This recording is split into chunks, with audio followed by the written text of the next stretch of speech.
entirely. My dear countrymen, Namaskar. Last month, all of us were celebrating Diwali. Like every year, this Diwali too, I had gone to the border, to the China border, to celebrate the occasion with our soldiers, our Jawans. I celebrated Diwali with ITBP men and army Jawans on the lofty heights of the Himalayas. I do it every time, but this Diwali was an entirely different experience. The heartening effect of the novel way in which our 1.25 billion countrymen dedicated this Diwali to soldiers of our army, to our defence forces, was clearly evident on their faces. They appeared charged with emotions, and not just that. The act of our countrymen of sending greeting messages, including the defence forces of the nation in their rejoicing, had elicited a wonderful response. And it is not that people merely sent messages. There was an earnest, heartfelt connect. Some wrote poems, some drew pictures, a few created cartoons, others made videos. It was as if every home had been transformed into an army post. And when I saw those letters, I was amazed at the magnitude of creativity and emotions behind this endeavour. And this gave rise to a thought in my gov that out of these, selected items could be compiled to make a coffee table book. Work is underway on that. Your collective contribution, the sentiments of soldiers, your emotional universe dedicated to our security forces as expressed in your creativity will form the content of this volume. A soldier wrote to me, Mr. Prime Minister, we soldiers have all the festivals like Holi and Diwali on the borders. We are devoted to defending the country every moment. But we do miss our near and dear ones back home during festivals. But, to tell you the truth, this time we did not feel so. Never did it appear to us, even once, that we are not at home for the festivities. It felt as if we were celebrating Diwali together with 125 crore Indians. My dear countrymen, this warmth of emotion, this fervour that has been kindled in the hearts of our defence forces, our soldiers, this Diwali, should this be confined to only a few occasions? I appeal to you that we should make it our nature, our characteristic as a society, as a nation, that whether it be a celebration of a festival or any joyous occasion, we should keep the soldiers, the Jawans of the military of our nation, in our hearts and minds. When the entire nation stands by the armed forces, their might multiplies 125 crore times. A few days ago, all Pradhans from the villages of Jammu and Kashmir had come to see me. They were from the Jammu and Kashmir Panchayat Conference. They had come from different villages of the Kashmir Valley. There were around 40 to 50 Pradhans. I got an opportunity to speak to them at length. They had come to discuss a few points on the development of their villages. They had some demands. But when the deliberations began, issues such as conditions in the valley, the law and order situation, the future of children came up in a natural manner. These village pradhans spoke about these topics with such affection and openness that everything touched my heart. In the course of the conversation, there was also a mention of schools in Kashmir that had been set afire. And I felt these pradhans were as saddened as our other countrymen were at that. They too felt that it was not just schools, it was the future of the children that had been set ablaze. I had urged them to focus on these children's future on their return home. I am feeling happy today that these pradhans, who had come from the Kashmir Valley, kept their word in letter and spirit. They returned to their villages and made people from far and wide aware on this issue. Recently, just a few days ago, when the board examinations were held, 95% of the sons and daughters of Kashmir, the young students, appeared in the examinations. The sheer volume of students who appeared in the board examinations is a clear indication that our children from Jammu and Kashmir are committed to attain newer heights of progress, to build a bright future through the medium of education. For their resolute zeal, I congratulate these students, and I also felicitate their parents, their kith and kin, their teachers, and all the Gram Pradhans as well from the depths of my heart. My dear brothers and sisters, this time when I asked people for suggestions for Mann Ki Baat, I can say that almost all the suggestions that were received echoed one theme. Everyone wanted me to speak in more detail about the 500 and 1000 rupee notes. On the 8th of November at 8 in the evening, in my address to the nation, I talked about launching a mega campaign to bring about reforms in the country. When I had taken this decision and presented it before you, then also I had said openly that it was not an ordinary decision. It was one fraught with difficulties. It was a very important decision, but implementation of that decision is equally important. And I had also foreseen that this would result in all of us having to face various new difficulties in our day-to-day lives. And I had stated then also that this decision was so enormous that it would take us at least 50 days to come out of its after effects, and only then would we be able to move towards normalcy. These maladies have been afflicting us for the past 70 years, and the campaign for getting rid of these can never be an easy task. I can very well understand the problems you're going through, but when I see your support, when I look at your cooperation, although numerous efforts are on to misguide you, despite that, and despite witnessing some disturbing incidents, you've wholeheartedly comprehended the path of righteousness and truth. You've favorably accepted this step, taken in the best national interest.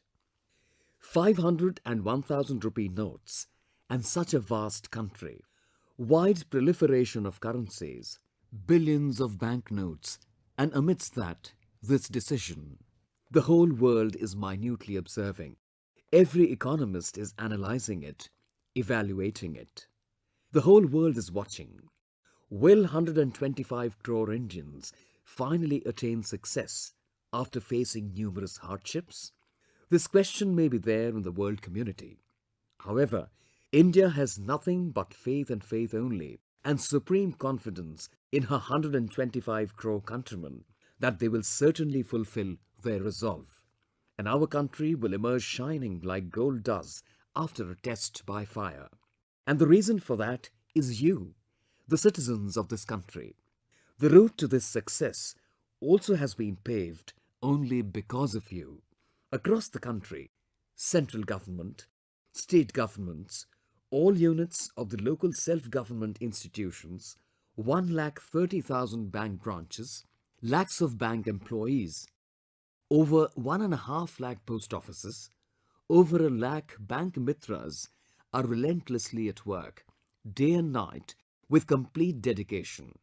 In the midst of immense and varied stresses, all these individuals are working hard, maintaining a calm and composed demeanor, taking it as a yajna of service to the nation, an attempt towards a great transformation.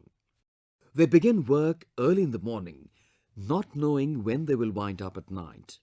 Everyone is busy working, and as a precise consequence of this diligence, there are clear indications that India will succeed handsomely in this endeavour. And I've seen that in the midst of such difficulties, all personnel of banks and post offices are working very hard. And when it comes to the practice of humanity, they appear 2 steps ahead. Someone told me that in Khandwa, an old gentleman met with an accident. Money was needed urgently. This came to the knowledge of the local bank personnel, and I was happy to learn that they personally carried and handed over cash at his home for help in treatment. Innumerable such incidents come to light every day through television, media, newspapers, and mutual conversations. I profusely thank all such compatriots who have striven hard to perform this Mahayagya and lived up to the lofty virtue of Purusharth. The greatest validation of Shakti, strength, comes when the same is put to test. I distinctly remember when the Prime Minister's Jan Dhan Yojana was launched, bank personnel earnestly and zealously shouldered their responsibilities and showed that they could achieve what had not been accomplished during the last 70 years. Their capabilities were manifested. Today, Once again, they've accepted the challenge, and I do believe that the steely resolve of 125 crore countrymen, their collective demonstration of Purusharth, will go a long way in investing our nation with a new power and strength on its path of progress. But vices are so widespread and deep-rooted that even today there are people whose vicious habits refuse to die. Even now, some people think that they can reintroduce into the system money from corruption, black money, unaccounted wealth and Benami money, money in unknown person's name, using some route or the other. They seek illegal means to save their ill-gotten wealth. The saddest part is that, for this too, they've chosen to misuse the poor, the underprivileged people, by misguiding the poor, enticing them through the vices of avarice and temptation, wrongfully pumping money into their bank accounts, or getting them to undertake some wrong activities. Some people are trying to save their black money. I want to tell such people today, whether you reform or not is up to you. Whether you respect and follow the law or do otherwise is again up to you. Of course, the law will take its own course to decide on the requisite action. But, for God's sake, please do not play with the lives of poor people. Do not do anything that may bring the names of the poor on record for wrong reasons and land my dear poor people into trouble during the investigation later on account of your foul deeds. And the law regarding Benami property that has been enacted and is being implemented is very stringent, and it is going to be extremely tough on wrongdoers. The government does not wish that our countrymen should face undue hardships. One Mr. Ashish has called me up and appreciated the fight against corruption and black money through the action on 500 and 1000 rupee notes. Sir नमस्ते, मेरा नाम आशीष पारे है। Sir, Namaste. My name is Ashish Pare. I'm an ordinary citizen of village Terali of Tehsil Terali in district Harda of Madhya Pradesh. Your move to demonetize 1,500 rupee notes is a commendable step. I wish that in Mann Ki Baat, you quote instances of people who, despite facing hardships, have welcomed this step for the nation's progress. This will further enhance people's zeal. A cashless economy is necessary for nation building, and I'm with the whole country on this. I'm truly happy that you have done away with 1,000 and 500 rupee notes. I have received a similar call from Mr. Yellappa Velankarji from Karnataka. Modi ji नमस्ते, मैं कर्नाटक का Koppal district का इटनाल से Modi ji namaste. I'm calling from a village in Koppal district of Karnataka. My name is Yelappa Velankar. I want to thank you wholeheartedly because you had said that good days will come, but nobody had ever thought that you would take such a big step. You have taught a lesson to black money mongers and the corrupt through the demonetization of 1,000 and 500 rupee notes. For each and every citizen of India, there could be no better days than these. For this, I thank you from the core of my heart. We get to know certain things through media, through the people, and through government sources, which add to our enthusiasm for work. It gives us such a great happiness and a sense of pride to know that the common man in my country has such a wonderful capability. A restaurant on the National Highway 6 in Akola in Maharashtra has displayed a board saying that if you have only old currency notes in the pocket and want to have food, please do not worry about money and do not leave hungry from this place. Please do have your food and pay later whenever you happen to pass through this place. So people go and eat there and make payments on the next visit after 2, 4 or 6 days. This is the strength of my country, which encompasses the spirit of service, of sacrifice and also of genuineness and honesty. During elections, I used to have chai par charcha, that is, discussions over tea, and this got publicized around the whole world. People in many countries of the world even learned to utter the phrase chai par charcha. But I did not know chai par charcha could be linked to a marriage also. I learnt that on 17th November, a marriage was solemnized with chai par charcha in Surat. One daughter at Surat in Gujarat served only tea to all the guests who had come to her wedding. There was no big function, no feast or banquet, because there was a shortage of cash due to demonetization. Guests from the bridegroom's side also gracefully accepted it as their ceremonial welcome. Bharat Maru and Daksha Parmar from Surat, through their marriage, have made a valuable contribution in the ongoing fight against corruption and black money and set up a very inspiring example. I convey my blessings to the newlyweds Bharat and Daksha and profusely compliment them also for having transformed their wedding occasion into an offering for the great task and thereby converting it into a new opportunity. Whenever confronted by such difficult times, people do succeed in exploring and finding good avenues and solutions.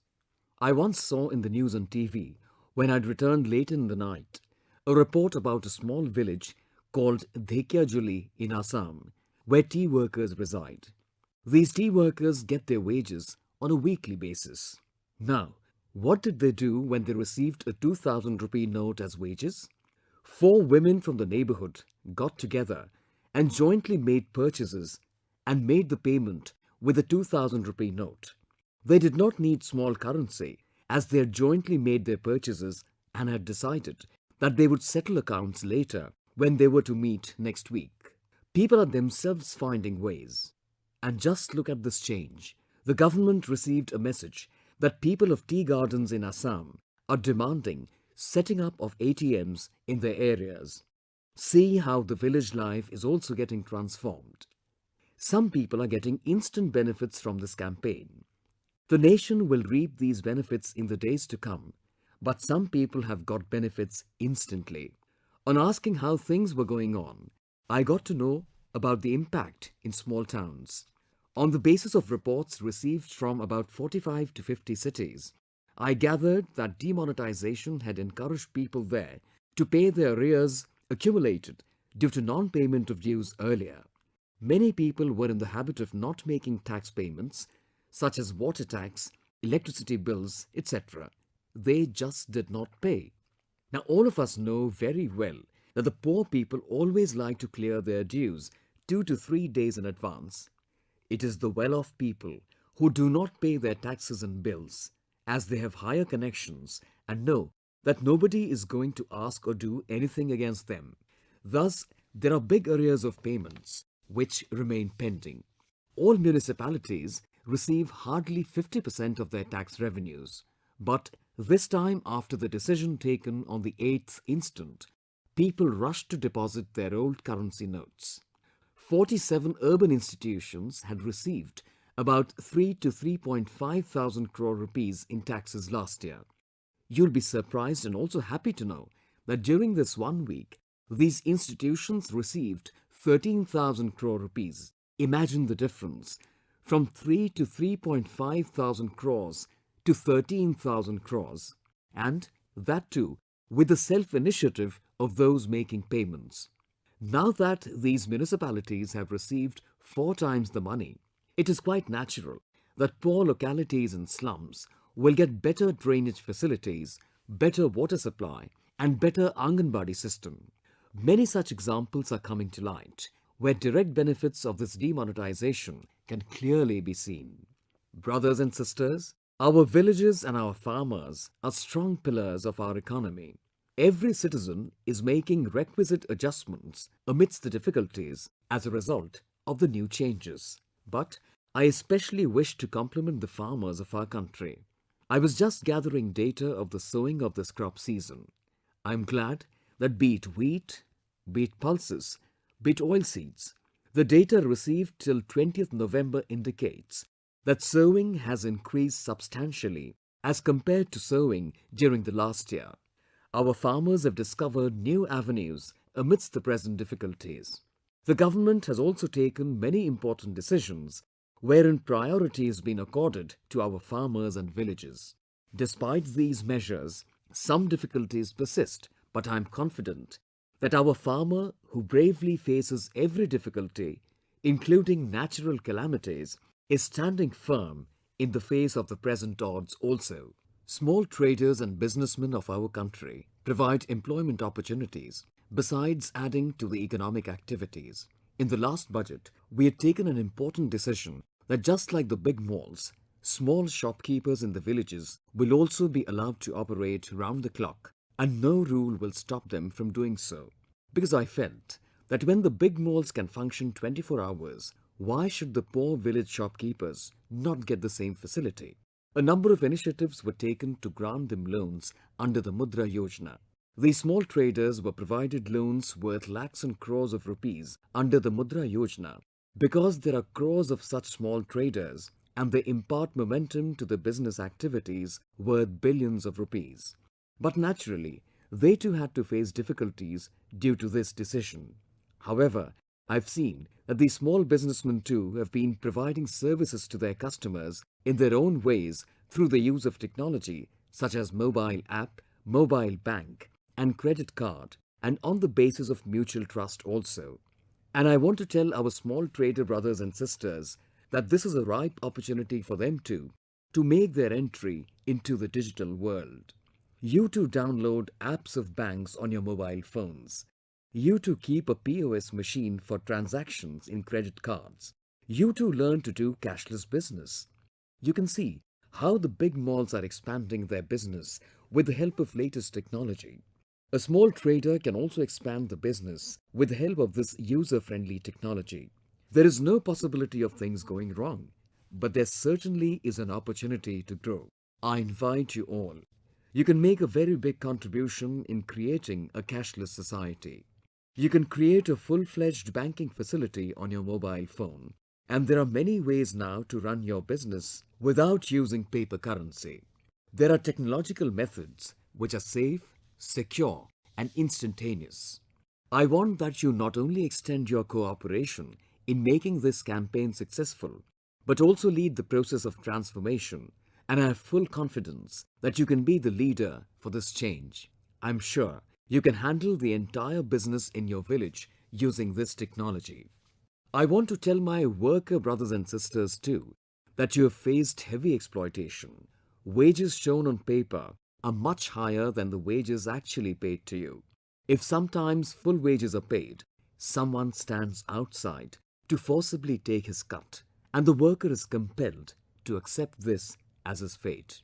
We want that under this new system, you should have a bank account, your wages should be deposited directly into your bank so that payment of minimum wages is ensured. You get your due wages in full without anybody extracting a cut. No one should exploit you.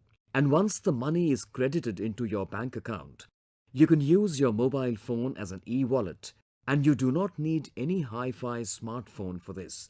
Because even with the help of your ordinary mobile phone itself, you can make purchases from the neighborhood shops and make payments as well.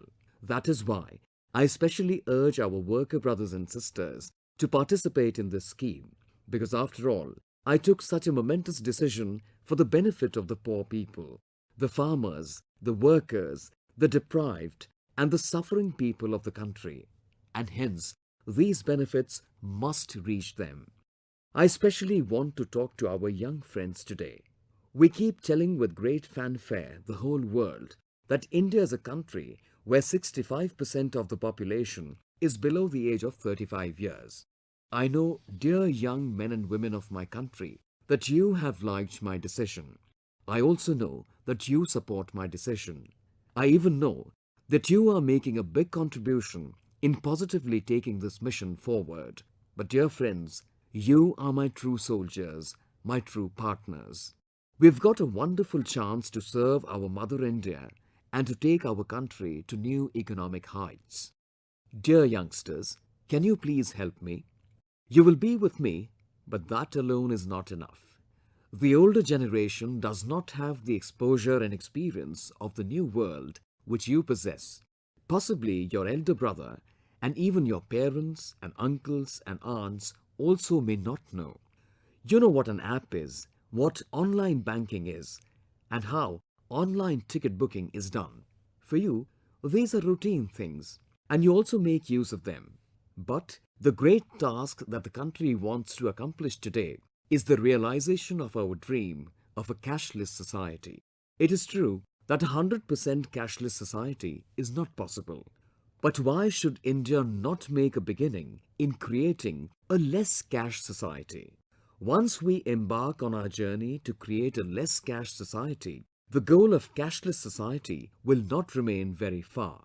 And I require your physical help, your own time, your own resolve, and I'm sure that you will not disappoint me because we are the ones nurturing the desire to change for better the life of the poor people of India. You know how many opportunities there are today for a cashless society, for digital banking or for mobile banking. Every bank provides online banking facility. Every bank in India has its own mobile app. Every bank has its wallet. Wallet simply means an e-purse. Various types of cards are available. Under the Jan Dhan Yojana, crores of poor families in India have RuPay cards. Used scarcely earlier, after 8th November, the poor people have started using RuPay cards and this usage has seen almost a 300% surge. Just as there is a prepaid card for mobile phones, prepaid cards are also available in banks to facilitate expenditure. UPI is a very useful platform for carrying on trade activities which enables you to make purchases, send money and even receive money. And this procedure is as simple as sending messages through WhatsApp. Even an illiterate person today knows how to send and also forward WhatsApp messages. Not only this, with the simplification of technology, we do not require any big smartphones for this purpose. Cash can be transferred even with a phone with ordinary features. A washerman, vegetable vendor, milk supplier, newspaper vendor, tea stall owner or a chana vendor, everyone can easily use this facility. I have provided further impetus to simplifying this system even more. All banks are engaged in this and are doing their best. We have now cancelled the online surcharge and you might have seen in the newspapers during the last 2 to 4 days that all extra charges for such cards have been abolished in order to strengthen the movement towards achieving a cashless society. My dear young friends, despite all these things, there is an entire generation which is ignorant in these matters. And I know it very well that all of you are actively contributing in this great task. The kind of creative messages that you send on WhatsApp, slogans, poems, anecdotes, cartoons, new imagination, jokes, I'm seeing all these signifying the creative power of our young generation amidst the present challenges.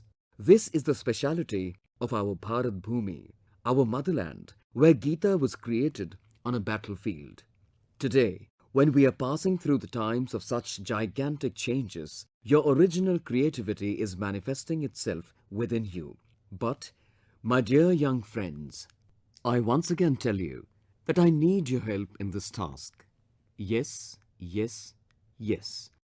I repeat that I need your help and I am very sure that millions of young people of our country will accomplish this tremendous task. You just do one thing, take a resolve today itself that you will yourself become a part of the cashless society. Every technology needed for online spending will definitely be available on your mobile phone.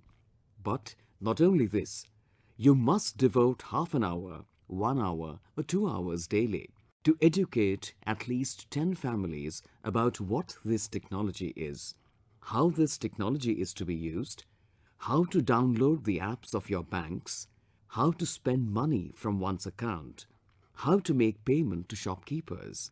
Also teach the shopkeepers to conduct their business with this technology. You have to voluntarily lend your leadership to this great campaign, this Maha Abhiyan, to create a cashless society, to eradicate corruption from our country, to abolish the scourge of black money, and to help people in overcoming their difficulties and problems. Once you teach the poor people about the usage of RuPay card, they will shower their blessings upon you. When you teach the common citizen these new techniques, he will probably become free from all his worries. And if all the young people of India join in this great endeavour, I don't think it will take much time. We can emerge and take our place in the world as a new modern India within a period of 1 month. And you can do this through your mobile phone by going to 10 houses daily and bringing 10 families daily under the ambit of this campaign. I invite you, come, do not just support this transformation, but become one of its leading soldiers and ensure that we achieve the desired transformation. We shall carry forward this struggle to free our country from the evils of corruption and black money. There are many countries in the world where the youth have changed the nation's life, and it has to be accepted that it is the youth which brings about the great changes, which creates revolutions. Kenya made a resolve and set up a mobile-based system, M-Pesa, adopted appropriate technology which was named M-Pesa, and today in Kenya, in this region of Africa, total business is ready to shift to this system. That country has brought about a big revolution. My dear young friends, I once again earnestly appeal to you to take forward this campaign. I invite you to work for this mission individually and collectively in every school, in every college, in every university, in NCC and in NSS. We must take this forward. We have got an opportunity to render a great service to our nation. This chance must not be missed. Dear brothers and sisters, today is the birth anniversary of a great poet of our country, Shriman Harivansh Rai Bachchan Ji. And on this occasion today, Shriman Amitabh Bachchan Ji has given a slogan for the Swachhata mission. You must have noticed that Amitabh Ji, the most popular actor of this century, has been wholeheartedly promoting the campaign for cleanliness. It appears as if the subject of cleanliness has become so dear to him that even on his father's birth anniversary, he remembered the cleanliness mission. He has quoted one line from a poem written by Harivansh Rai Bachchan Ji, wherein he said, "Mitti ka tan, masti ka man, kshan bhar jeevan, mera parichay." Harivansh Rai Ji used to give his introduction through this line. His son, Shriman Amitabh Ji, who has the cleanliness mission running in his veins, has written to me, "Swachh tan, Swachh man, Swachh Bharat, mera parichay." Based on Harivansh Rai Ji's lines, I respectfully bow to Harivansh Rai Ji. I also thank Shriman Amitabh Ji to connect in such a warm manner with Mann Ki Baat and for taking forward the cleanliness campaign. My dear countrymen, now your views and your sentiments on Mann Ki Baat through your letters, on MyGov, on the Narendra Modi app, keep me constantly connected with you. Presently, Mann Ki Baat is broadcast at 11 am, but we are going to start its broadcast in regional languages immediately after my Hindi broadcast. I am grateful to Akashvani for taking up this initiative, which will definitely provide an opportunity to connect our countrymen even in those areas where Hindi language is not prevalent. Many thanks to all of you.